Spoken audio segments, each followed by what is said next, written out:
Bonjour à toutes et à tous et bienvenue dans Microbiome, une rubrique du podcast Biome. Nous parlons cette semaine d'espèces déterminantes. Mais avant de voir ce que cela signifie, voyons quelques notions indispensables. Vous devez savoir que les espèces sont classées selon leur état de conservation.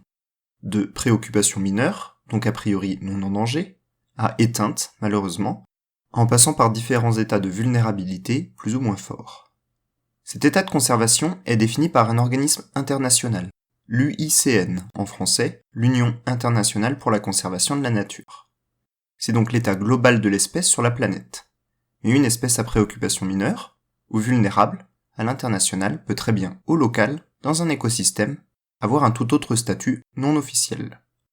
Ainsi, par exemple, on parle d'espèce patrimoniale, quand une espèce a un quelconque intérêt dans un lieu donné.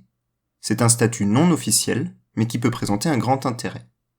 Une espèce peut être patrimoniale, de par son statut d'espèce menacée ou protégée, mais aussi tout simplement parce que cette espèce présente un intérêt scientifique, culturel ou symbolique dans un lieu. Par exemple, les cerfs élaphes, les cerfs de nos régions, ont un statut de préoccupation mineure par l'UICN. Mais cette espèce peut présenter un intérêt scientifique dans une commune, à proximité d'un centre de recherche, par exemple pour étudier leur comportement, ou culturel, pour les habitants qui les apercevraient et observaient régulièrement. On peut même imaginer que la commune en ait fait un de ses emblèmes ou attrait touristique. On considère alors que cette espèce est patrimoniale dans cet espace. Venons-en maintenant et enfin aux espèces déterminantes. Ce statut est un peu plus officiel, car il est lié au statut des ZNIEF, zones naturelles d'intérêt écologique, faunistique et floristique. Les espaces naturels sont classés ZNIEF quand ils présentent un intérêt en termes de biodiversité.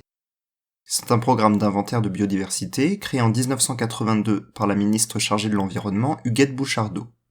En revanche, ce statut ne présente aucun intérêt juridique et n'induit pas la protection du lieu ou de ses espèces officiellement.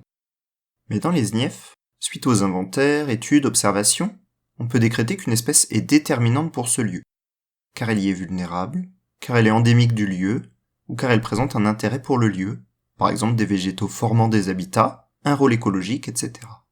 Et à l'inverse, c'est l'observation d'espèces déterminantes qui peuvent permettre la création d'une ZNIEF.